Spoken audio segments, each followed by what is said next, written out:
name is Brooke Budke. I am the CEO and founder of Momentum Brands, and we are a fractional chief marketing officer service for emerging franchise brands. I was in franchising for a decade prior to starting my own consulting business and have seen brands scale from 20 to 200 and have served with north of 15 to 20 different franchise brands right now and helping them grow and scale their business. And today we have 4 incredible panelists for you to talk about marketing. They're all experts in themselves, but also have a long pedigree in different franchise brands in the marketing team and also as founders and CEOs. So I'm going to kick it to Meg to introduce yourself, and we'll go down the line and you can hear about their background. Good morning, everyone. It's nice to see this many people on a Friday morning. I have to say I wasn't expecting it, so thanks for showing up. My name's Meg Roberts. I'm the president and CEO of a company called The Lash Lounge. We were founded in Dallas, Texas, and I'm excited to talk marketing today because it's been a while since I've had that role. Did I forget anything? That's it. How many units do you have? We have 125. My smarter half is in the audience right there. 125 open, hoping to have another 30 or so open in the next handful of months, 6 months-ish. And then your primary service for revenue? Our primary service for revenue is eyelashes, gentlemen. If your wives are spending money on lash extensions, let them keep doing it because it makes life really easy. Awesome. Sally, your brand, units, and your service. All right, hopefully I'll remember all that. I'm still half asleep. I'm Sally Fasinelli. I've been in franchising for 27 years. I'm the president of an emerging brand called Salty Dog Pet Salon. I've been on all kinds of sides of franchising, brand side, on the franchisor side, marketing side, own my own agency, things like that. Right now, this brand has 3 open locations. I'm currently opening 6 locations. And our current services it's pet grooming and bakery and retail items. Anything else? Did I miss anything? That's great. Thank you. All right, hey guys, nice to see everybody. I'm Maureen Anders, and I'm the co-founder of a company called AR Workshop. So we're a do-it-yourself art studio, but we focus on multimedia. So think power tools, wood, wine, all the great things that combine together, power tools and wine. So we started in 2016, and we grew to our first 100 in 2.5 years, which I'll tell you a story later about that. We currently have about 125 locations, and I'm based in the Charlotte market. Good morning, everyone. I'm Vanessa Jakobsen. I am a partner and CEO of Blow Dry Bar, and we're also just launching our own emerging brand, which is opening in the US market next month. It's called Lash Kind. So Blow is primarily blowout services, makeup as well, and Lash Kind is focused on lash and brow services, and it's based on a concept we acquired last year in the Toronto market called Mink Lash and Brow Bar, and that's where I'm from, Toronto. Excellent, thank you. And for those that are in the extreme emerging space, I saw a lot of people raise their hands that had anywhere from 0 to 20 units or 20 to 50. And really when establishing a brand fund, there are a lot of questions you would ask of yourself, of your team. What do we put in the franchise disclosure document? To what percentage do we collect? When do we start collecting that percentage? And overall, the brand fund itself is really set up to gather funds to collect for the franchisor to then invest back in to build the local market, to drive awareness, to increase their sales, to increase their leads through the decisions made based on how you're investing those brand fund dollars. So the brand fund, it can be called the advertising fund, the marketing fund, the brand fund. Some collect fees and some do percentages. So it is all different. We're gonna cover several of those today. As you're deciding what do you charge, when do you charge, and how do you charge, I'm gonna start with Meg to cover fundamentals, legalities, and really just what's important when setting up the brand fund itself. Thank you, Brooke. Before I get started, how many folks here have a brand that currently has an ad fund? Show of hands. Okay, about half the room. How many have a brand that does not yet have an ad fund? Okay, interesting. All right, little bit of both here. Oh, I see some familiar faces in the front row. Hi, ladies. Okay, so I'll keep the legal part brief because it's super boring, but it really is important, and that is establishing upfront that you're going to have an ad fund. You need to have that in your FDD. I would highly advise that you have a look at what your competitors are doing and make sure that you've got the proper language in there, that this is something that you're going to do from the very beginning. So I know each of us has slightly different experience. And maybe because I'm the oldest, I get to talk about the older brands or the legal side of this. But I've seen it done wrong so many times that now I'm absolutely sure of what I believe is the right way to set up your ad fund. You set it up from the very beginning and you establish very early for your franchisees, but also for your staff, your marketing staff and so forth, that everyone is speaking the same language about what the ad fund is for. Not only do people not refer to their FDD or their franchise agreement, but they hear other people within the system talk about the ad fund, and everyone should be talking about it the same way. If yours is for X, Y, and Z, then you always need to say, hey, everybody, I want you all to understand this is for X, Y, and Z. If yours is for A, B, and C, then say it that way. So that's really a number one recommendation. For me, that is our ad fund is designed to support brand awareness, and our investments are in personnel and initiatives that will build the brand awareness in a meaningful way. So that's how I look at our ad fund, and meaningful way is a really critical component of that. You did not hear me say leads. The ad fund for us is not responsible for your leads. We build the meaningful pieces that are going to build brand awareness. And if you do that right, in our case, that would be our digital presence and our website. We do that so well that your leads are going to be propelled as a result of that. But our dollars are not directly related to leads that may come into your salon, your fitness center, or your studio. So hopefully that makes sense to everyone. My fundamental belief on that is if you build the right pieces for brand awareness, as an example, a website, think of it as building the home. Our responsibility is to build this incredibly beautiful home, to make sure that it's appealing to people. But my franchisee's responsibility is to have a real estate agent, to have the yard signs, to do the things that are going to bring someone to that home and find their service. It's an excellent point, and we're actually going to end the panel today talking about some local store strategies that help elevate the brand fund. So when the franchisees are investing locally and the brand fund is nationally, the double lift that you get. And before we get there, I'm going to ask the panel, if it's a group question, to go down, and Vanessa, we'll start with you. If you could share the percentage or fees that are collected, and then when you started collecting them in the journey. And then it's a great question for everyone, so you can see there's a vast difference of percentages to fees to when they started collecting them. And Vanessa, we'll start with you. So we're currently collecting 2% a month, but we have capped it at $8,000 a year for our top performers. We did that for 1 year. We've had a bit of a journey from when we first introduced the ad fund. We always had it in our FDD that we had the right to take the 2%, but we only started doing it a number of years ago. We didn't always do it from the beginning, but I think that was the next question, is to come back to the history. But 2% currently. Going forward, we into 2024, we are rethinking whether we're going to allow for a cap for top performers or not. So for AR Workshop, when we started franchising, we start charging them at the second that they open. It's a 1% fee, or $200, whichever is higher. Our AUVs are not as high as maybe yours. And so we started out the franchise, though, in 2016, and we licensed, and I'll talk a little about that in a minute. Our first 20 units were licensed, and we did not have a brand fund, which was a major mistake, so I don't recommend licensing. We had to convert them all and convince them to spend an additional $200, which, pretty tough to do that. So highly recommend from the beginning as well. Great. So we have a 2% brand fund in our FDD. We are not collecting it yet. However, we do have a plan on exactly when we're starting that, and we're communicating that to our franchisees from day one. So, and we also have a different way of doing things too. So we have the ability to raise it 0.05% with a 90-day notice. I am thinking about putting a cap on it, though, for the high performers. We're 2% immediately, day one. Okay, great. So we have a 2% with an $8,000 cap, a 1% or 200, a 2% and a 2%, right? Okay, so it is common to see and start with 1% also, but then also highly advised to start with 2, because it is easy to lower, it is not easy to increase. the brand fund as you grow.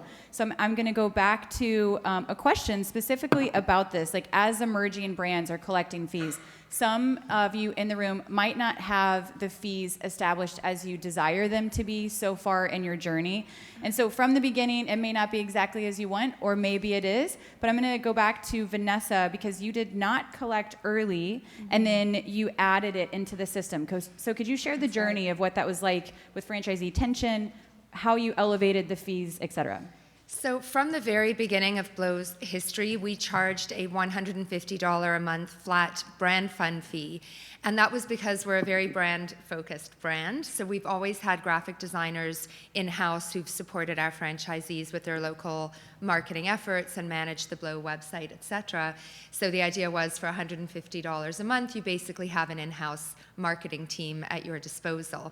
Our FDD always said we had the right to take the 2% ad fund fee. And I can't remember how many years ago it was, maybe 7, 8 years ago, we decided it was time. But we weren't 100% confident that we knew exactly what the fund should be spent on, nor did we know for sure that it was going to have the impact we desired. So we started very modestly with a $200 a month flat fee, continuing to impose the $150 brand fund fee as well. And then after a year or two, we took it up to $250 a month, and we gained confidence. We realized that we did know what we were doing. We did see the ROI from the things we were investing in. So then we decided it was time to impose the 2%. But we wanted to transition. It was also just over the past few years, so our businesses were emerging from COVID, which, as you can appreciate in our space, had a major impact. So we wanted to ease them in. So we started at 1.5%. We did the cap. And now, as I said, we've gone up to the 2%. So it has been a journey. And for us, it's really been about wanting to be considerate of our franchisees' budgets, but also coming from a place where we felt confident that we had gotten to a point where we knew what we were doing, we believed in the things that the ad fund was investing in, and we believed that with more funds at our disposal, we could do more to elevate the brand and to support our franchisees in their local marketing efforts through brand fund allocation. Ad fund is what we call it, allocation. Awesome. So as you can see, it doesn't always start the same as where you are today. And what year in business are you? We've been franchising since 2009. Okay, so a lot of time has passed during that as she has elevated the funds that she has collected. And Maureen, I'm going to kick it to you to share your experience of both past and present with collecting, because I know it's been different for your company as well. Absolutely. Like I mentioned, so we opened our flagship store in June of 2016, and right out the gates had explosive leads coming in wanting to franchise. And I did not know anything about franchising, so I started licensing.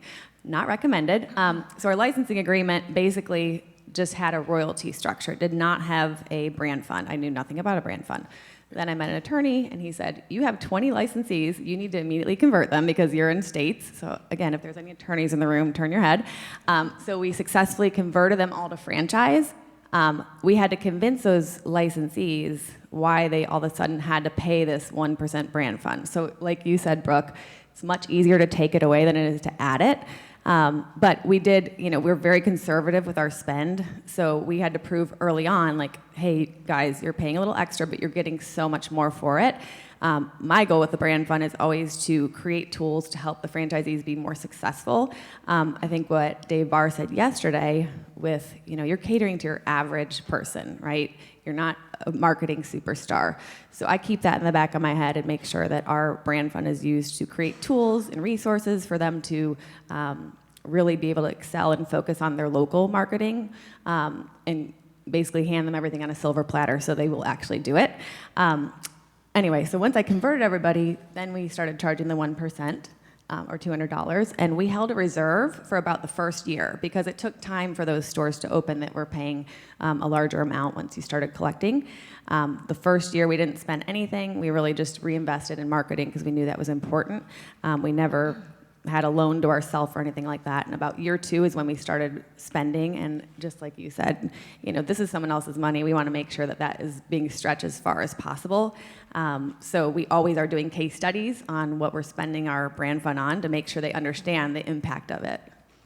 That's very smart. The case study is really smart, as well as also surveying to see how much they're implementing what you're rolling out, because a lot of times too, what is implemented into the system may or may not be used correctly or implemented at the local level, and so always tracking that as well.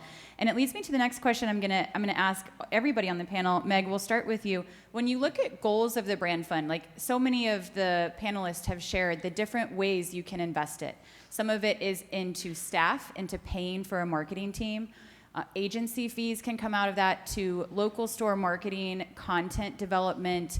You have digital agencies, your website management fee. There are many areas that you can invest the brand fund dollars into benefiting the system, the local system. Digital conferences can even come out of it. Some brands do spend in a deficit. Like she mentioned, she didn't take the loan on herself right away, but some then do hold the reserve and pay back what has been invested thus far early on before you actually have a surplus in your brand fund. So there's lots of different ways to allocate, but whether it's media, marketing, collateral, I'd like to ask the panel, what are the top 3 categories you currently invest the brand fund, ad fund marketing dollars today to benefit the system?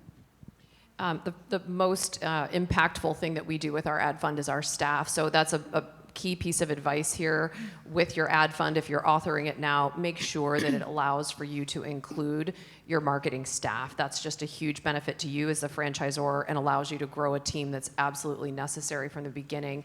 So number 1 for us is obviously our staff. Right after that is our digital metrics, agencies, website, et cetera, everything that goes into that, which really it's really those 2 primary, because that includes content, that includes SEO, UX, et cetera. Some brands that are maybe in multimedia, television, radio, et cetera, they're going to have a more healthy media mix. Sally, I know you're early in the emerging category, so top 3 categories you intend to spend the brand fund on. Well, so first and foremost is staff. I believe that people are the most important thing to your brand, no matter what department, whether it's your franchisees, whatever. Staff is our main focus, and then of course digital, because you get a lot of bang for your buck, and we really want to focus on whatever can help our local franchisees the most, and that's brand awareness. Also, I do like reputation management because it's all about your brand, and that is your brand online, how you appear online. So far we have staff, commonality, we have digital, reputation management, and content listed. Maureen, do you want to share your top 3 categories? Sure. So the top 3, we break it down to production, website, and advertising. So when I say production, we have an entire creative agency, I guess you could say, within our system. We're a very creative visual company. And for me, I want as much content as possible for the franchisees, from photo shoots, styled editorial blog posts,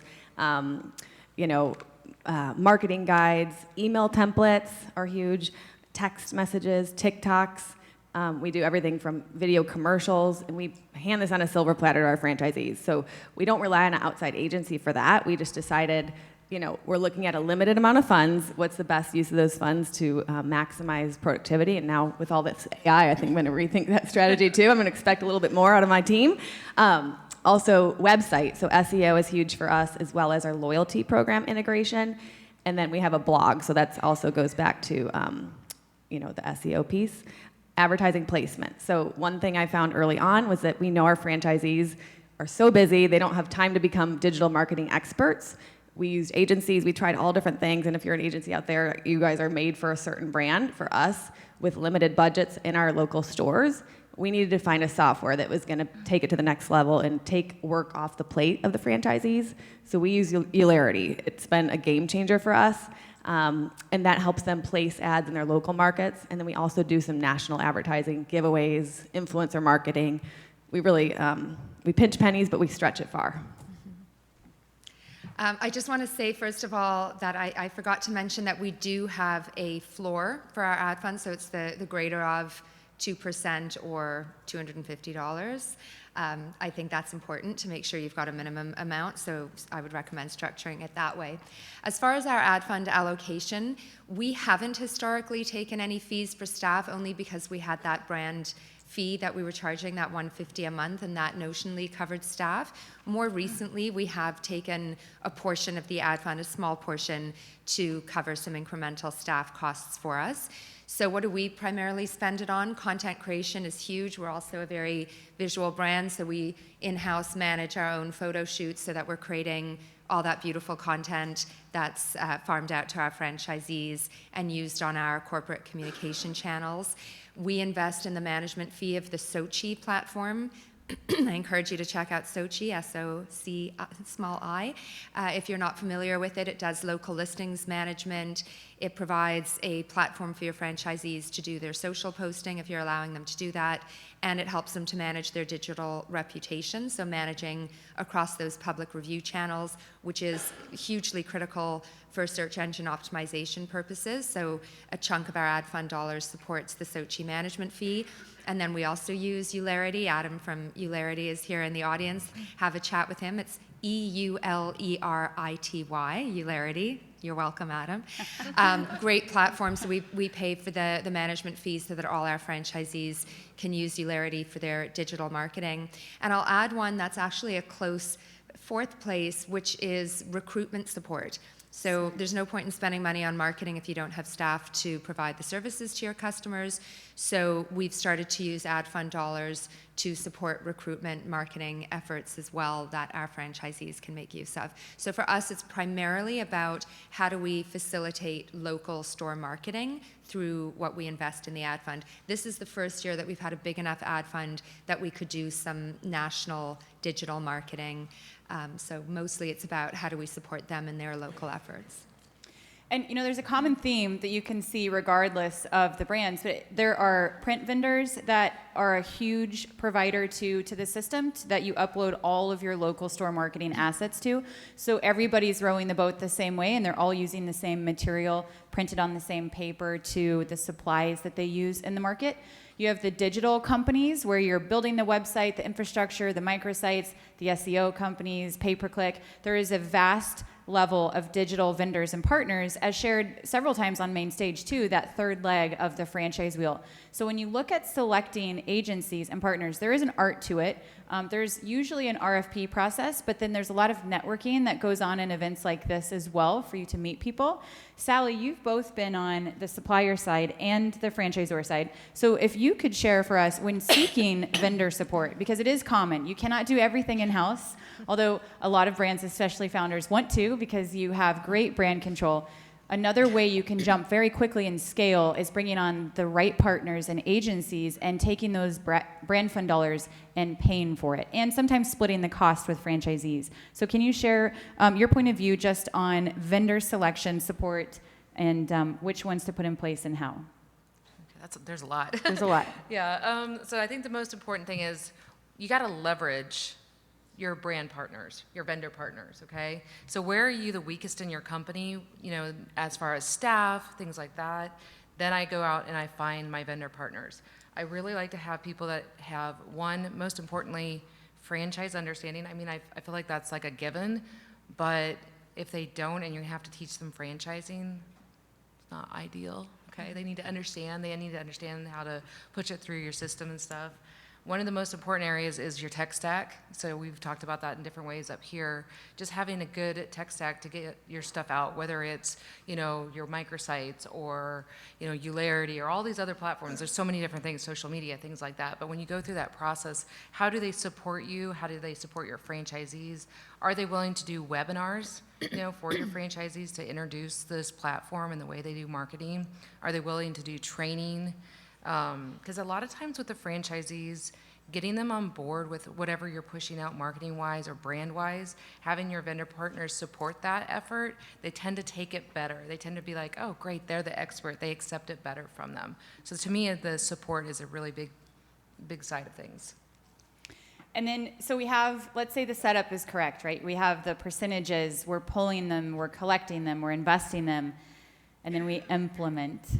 And a lot of times what happens when you implement is you have a really great strategy in place and it may not land the way you expect it to in the franchise system, or they may or may not adopt it. And once the franchisee has it, they may or may not accurately and articulately then train the frontline team to use it.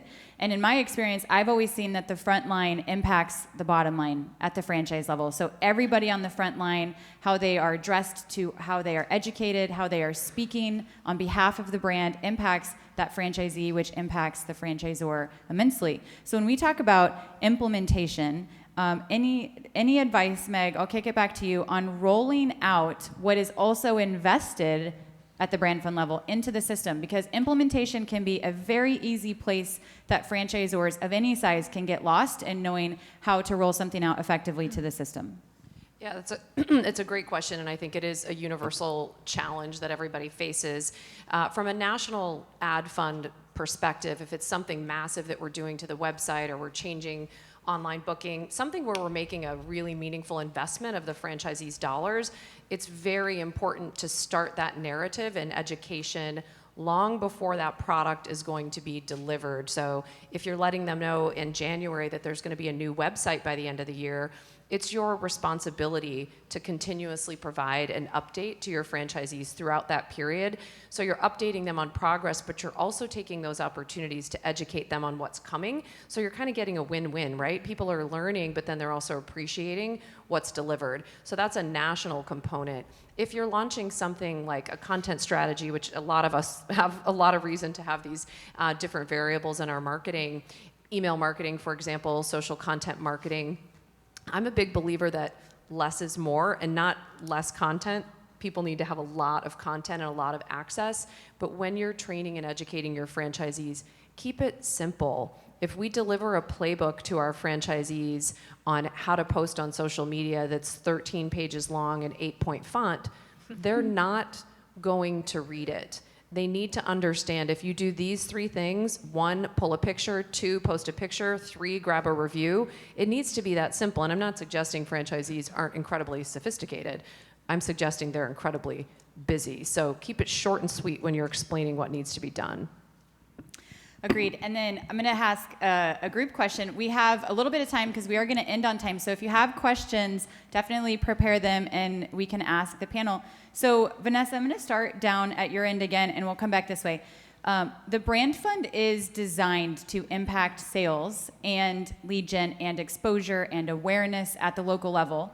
And the franchisees are expected to and usually required to invest locally themselves, because most of the time, the game is won on the ground while the franchisor is also lifting at the corporate level. So we're going to talk briefly about ground game local store marketing and some tried and true tactics that these brands are implementing at the local level of what their franchisees are doing to drive success for their brand. So Vanessa, can you share some of your local store strategies that are being implemented regularly by franchisees? Yeah, we always think of marketing in those 2 buckets. There's the stuff you pay for and the stuff you hustle for. The hustle is what we call more formally community engagement marketing, and we teach our franchisees how to build those partnerships in their local markets for cross promotions with neighboring businesses, referral programs with event planners, hotel concierges, that sort of thing. And then on the paid marketing side, it is primarily digital marketing. So we really do expect them to invest heavily in digital marketing, and when I say heavily, it's commensurate to their marketing and to their brand. The nice thing about working with Eulerity from our perspective is that we have access to all their data. So if they're using Eulerity, which most of our franchisees are today for their digital marketing, we can actually see what they're spending, which is really helpful. So that's the real boost, is what are they doing at that local level to build the brand. Maureen, how about for you? Because you have a unique concept, and you mentioned wine and power tools. Yes. What is your franchisee doing? How are they going into the marketplace to really attract that local customer? Yeah, we have children's programs, we have adults, so we're kind of marketing to everybody, which can be a challenge in itself. So the insurance policy in the background is that we are running automated social posts for them through Eulerity, as well as paid ads. They're paying for their own advertisement placement, though. One of my favorite strategies is it's cheap, it's easy, and it has high impact. and it is working with local influencers. You talked about working with other local businesses. We do that as well. They're an influencer, right? I'm not talking about Oprah Winfrey or some celebrity influencer. I'm talking about micro-influencers. It can be anybody from the PTO president. It could be a local, the big mouth in the neighborhood, that everything she does, everybody follows. And you want to encourage your franchisees to get those people to post. So it's all about the organic testimonials. And we encourage that by having a massive playbook, which is not an 8-point font. It's like 14-point font. And it's short, and it's to the point. And it talks about what are the action steps, what are the goals, and what is the impact. And we give our franchisees FOMO. So we will highlight a franchisee with a workshop win on our national call, talk about what they did to do local marketing, and then show the impact. And then it's amazing what people will do. Like you said, they don't want to listen to us. They want to listen to the franchisees. So. Sally, how about for you? Local store strategies on implementing success. So like my fellow panelists, I mean, we really, really like to focus on the local market and getting them out there. I'm all about boots on the ground, getting them out there. There's a lot of paid stuff. That's, again, a given to me. But getting them involved in their community, their local influencers, charities, we're pets, we're fur babies. So, branding, branding everything. They can wear, their dog can wear something out there, a collar or whatever, a dog coat, whatever. Getting that brand out there in front of people in any way possible. So, Great. Meg? Fundamentally agree with everything the panel has said. Our franchisees are largely spending in digital. We want to encourage that.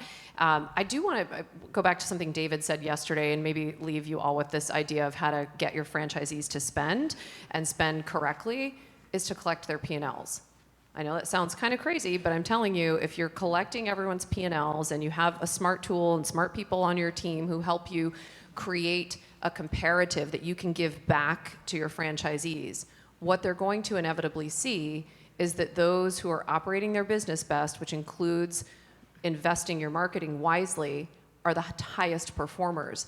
That's how you encourage franchisees to properly invest in the business, is that the dollars pay themselves back. So we've talked ad fund here today, and that's what we were here to do. But I would implore you all, day one, start collecting those P&Ls, not monthly, let's not kid ourselves, folks, but get everyone very serious about handing in their P&L every year. You're going to be able to teach them and show them so many amazing things.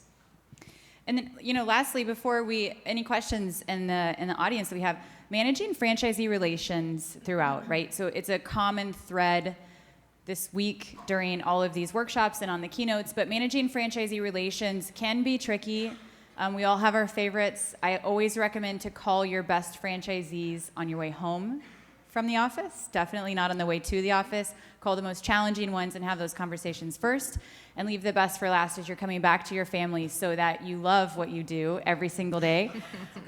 What is some of your, you're all four experts. This is not brand fund related. We have a little bit of time. But what is your best piece of advice in any order on managing franchisee relations? It can be specifically about the brand fund as well, because they're paying us to help them. And there is an expectation that you are going to help me. And a lot of times, like in marriage, if your expectations are not communicated, then sometimes we get let down. And let down happens often. So how do you manage franchisee relationships just throughout the communication? I learned this from one of the brightest people I ever worked for. He said firm, fair, friendly all the time, and I stick to that unequivocally. And I also never make a decision that I can't defend in public. So if someone stood up in the audience and asked me a question about a favor I did for a franchisee, I damn well better be able to defend it.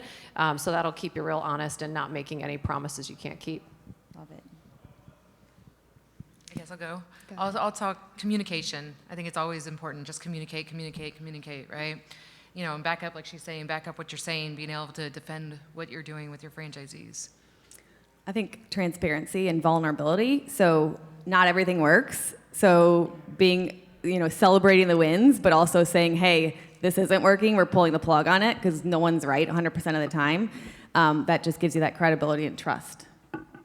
I think for us, it's about looking at things from the franchisee's perspective first and foremost. You've got to fight every day not to create that us-them dynamic, which unhappy franchisees will often try to establish. So you've got to really fight to make sure that it's collaborative and that it really is a partnership. We engage our franchisees a lot for their input and advice and to hear what's working and what's not. We have a franchisee advisory council, and so we'll often run things by them. But like Meg says, it's about being firm. Just because they have a perspective or want something to be done doesn't mean they're right. You've got to have that courage of conviction. You know from that corporate bird's eye view across the system what's going to be best for the system, and you've got to be firm in that. I think it's really about communicating, which also includes building the business case. Testing when you can, engage franchisees in pilot tests so that you can prove out a concept or prove out a way of doing things and then be able to have some evidence to roll it out. And then being nimble, yes, admitting when things are wrong and pivoting when you have another opportunity. Can I add one separate piece of advice related to vendor relations? I want to suggest that everybody consider always getting reference checks for your vendors. Ask your vendors for some other franchisor representatives, both franchisee and franchisor. And always watch your contracts. Make sure you're diarizing when the notice period is. Try not to get trapped in an auto renewal contract. Sorry, vendors in the room. Make sure you're diarizing well in advance so that you're pivoting away from a vendor that's not working for you. So always be looking at who the vendors are so that you can always stand there firmly and confidently in front of your franchisees and say, I will always make sure I've got the best vendors at the table for you. Yeah, I'd love to add to that too, because you really should keep track, like she's saying, keep track of them, keep track of when the contracts are coming up for renewal, but I think also every year or at some sort of period, 18 months, 2 years, whatever it is, just always look at your vendor partners internally. How are they working for you? Are they performing in the ways that you need? Is it time to look elsewhere, those sorts of things, because you do grow. As you grow as a brand, sometimes vendor partners grow with you, sometimes you need a change. Yeah. Questions from today? Oh, great, right up front. I was wondering, you spoke about collaborating with your franchisees and the content creation. What about content from the franchisees? How do you manage that, particularly the digital and the social stuff that they do? How do you keep your franchisees on brand or take advantage of their organic content without the liabilities of them saying something wrong? I'm happy to answer that one, Brooke. Sure, and just the question, in case anybody did not hear, how do you manage franchisee content that is created and help keep them in alignment with the brand and the standards and what is expected? So, Vanessa? It is a big part of what we learned we had to educate on, and so we do today, teaching them what a beautiful photograph looks like that they should be capturing in bar, how to compose it, what it should include. And then we post their content when we like it. We post it to our corporate channels, so there's an opportunity to demonstrate to the franchisees, we like this one so much that we posted it to our channel. To encourage content creation, because sometimes it's really difficult to get franchisees to provide the content that you need, we actually just started having staff contests about a year or so ago, where we actually use the ad fund to give out cash prizes to staff, hairstylists working in our bars. When they post beautiful content, we have a theme each month, they have to submit. We now get well over 100 submissions every month, so it's helped to create that content funnel, which was a barrier that we had been facing for a long time. But definitely you want to teach them the brand standards and call them out when they're posting content that's not to your standards. And I can add to that a little bit. So it also depends on your brand, right? And how your methodology is moving forward. Okay, so there's ways some brands will let their franchisees, of course, within brand standards, post whatever, whenever. They have the ability to do that, of course, within the brand standards, let's be clear. And then other brands are like, they have to post it through a system where they have to approve it before it goes out. And then there's the middle ground between both of those. I personally like the middle ground, but that you can determine how you want to take your brand from day one. Other questions? Right here. I actually have 3 questions, kind of to the point. So I do allow my locations to have their own social media, and we're now implementing kind of like this. So I think you said it's a different company, but do you guys set them up as a parent-child relationship, or do right now I've got owners that own their own. I'm trying to get them on board, but they're using Oh gosh. I feel like we're all saying Yes. the same thing. We're all chomping at the bit. Yes. I just Yes. really quick, I want to repeat the question. She asked about implementing. Say it one more time. So we're going to be using a software, but I currently have them all set up with their own social media accounts, but I want to go to a parent-child. Oh, parent-child. Okay. So when to roll out like a parent-child social media relationship, first explaining what the parent-child setup is, and then if and when you utilize it. Well, I don't know if I can explain what it is. Adam, can you explain it? I do know that you want to make sure they have two-factor on because we've had hacks where people hack into Facebook accounts. But yes, absolutely have your corporate account, and then if you have localized pages for each owner, you want them to be set up in your business manager on Facebook underneath you. A lot of the software programs you work with, those vendors will require that, and that takes time and energy, and Facebook changes their technology all the time, and so the steps change. So do that from the get-go, not when you have 100 locations. I may or may not have done that. So I think Yes, it's really important if you own your franchisee pages in the parent-child structure. So you got the parent organization, they own all the Facebook pages or whatever it is underneath that. So in the event, everybody's going to go through this at least once. There's going to be a disgruntled franchisee. It happens. I mean, it's part of life. What happens when they leave or go rogue or have an employee? Let's say an employee goes rogue. You want to have control of all that. You want to be able to control it, take it back. Maybe they don't even know how to do it themselves. They could be a happy franchisee, whatever, but you need to have control and ownership no matter what happens. One easy tip too, just in setting up your locations, we work with brands a lot on helping grand opening strategies, putting them in place to help brands develop the infrastructure for their units to open. And one of the simplest things that gets overlooked is the naming convention of each of your locations and what you name them with consistency so that a user in Alabama to Kansas to Colorado would find you in the exact same manner. And then your team actually creates the social page and grants them access. Versus a franchisee creating their own account, naming it whatever it is, using whatever image they want, and it is off-brand very quickly. So even the fundamentals of how you set up the naming convention and grant them access to it can make a really big difference for the franchisor as well. And you had a second part to your question? You're still standing. Two more real quick ones.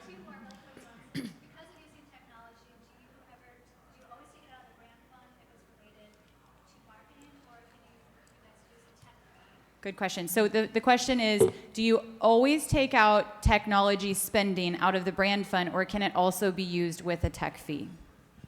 I would say it depends, but it's really smart to have both an ad fund and a tech fee, and to be able to, in an illustrative manner, share with your franchisees what is going into each of those. If it's truly tech, we usually put it into the tech fee and just continue to increase that fee. For some reason, people are a bit more understanding about that fee going up than they are about being nickeled and dimed on additional marketing. True. Last really quick A third one. I love it. You mentioned, transparency, communication. I run into the issues, I do, and I get really excited about rolling something out. And then they're like, Molly, where is it? Molly, where is it? It's like, things happen, things take longer. So how to kind of mitigate that, because then I get like a group of angry owners and I'm dropping the ball when things just take time and they want to hold up yesterday.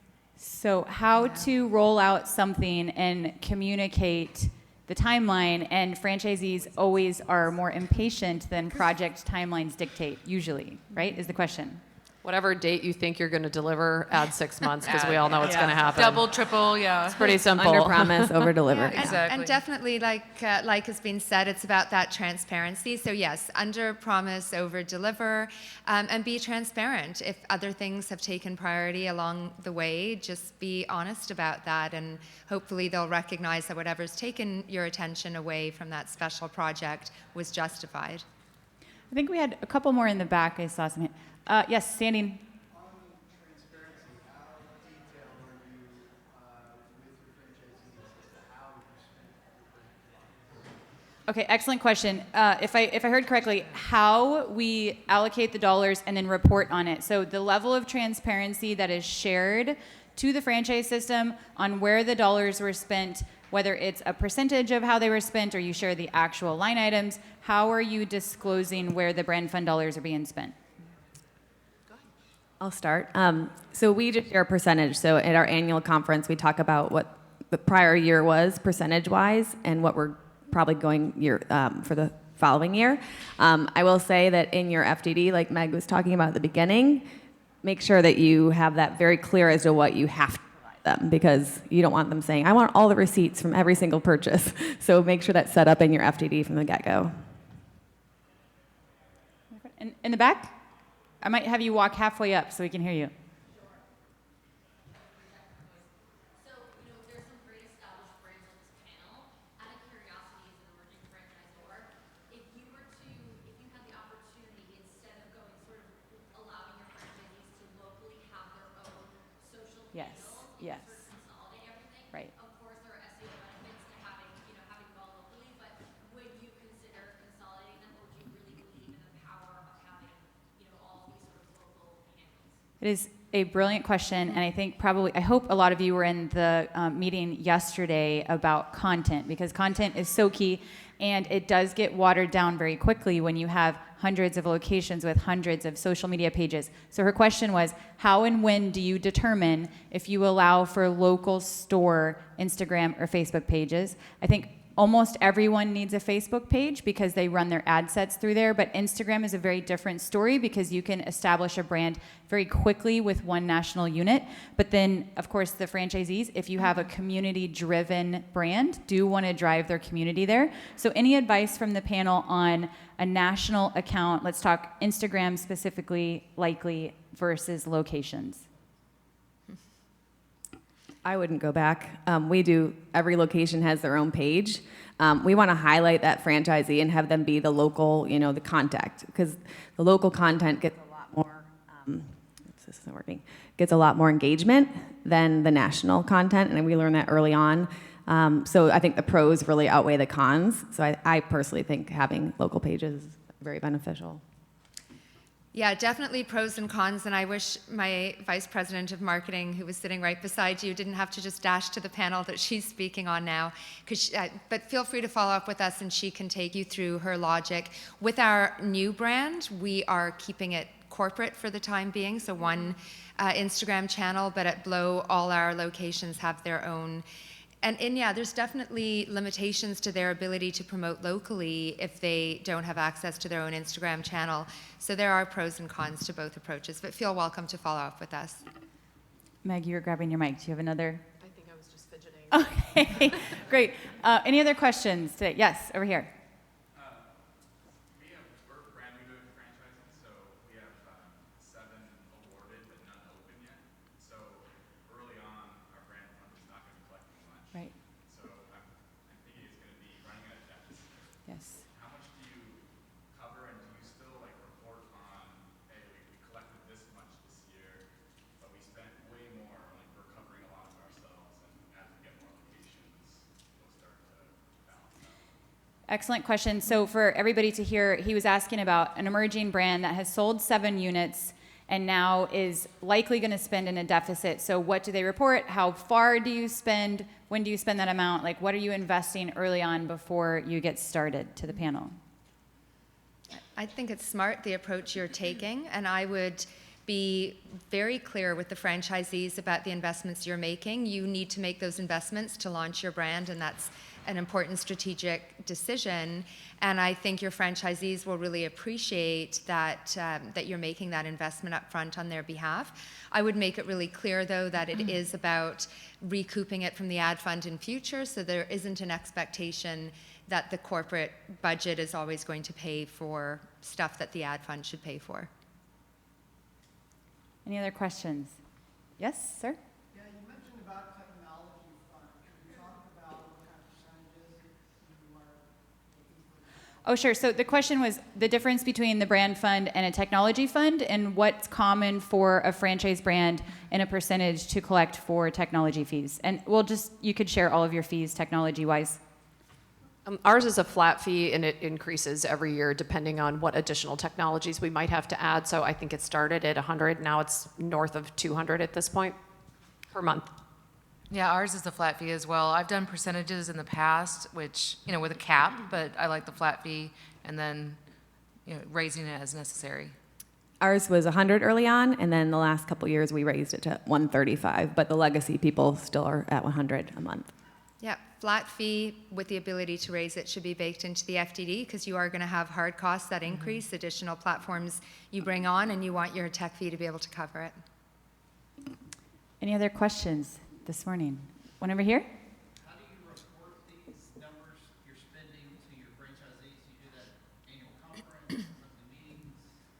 Yeah, how do you report on the numbers? I think, Maureen, maybe you shared you do it at the annual conference. It's also typically stated in the FDD. You can share like the top 5 percentages, and even if most of your dollars are going to your staff, you still analyze where they're spending their time and then say, is this press, is this content, is this digital, et cetera. So you also want to report it in the FDD. Generally, any other places?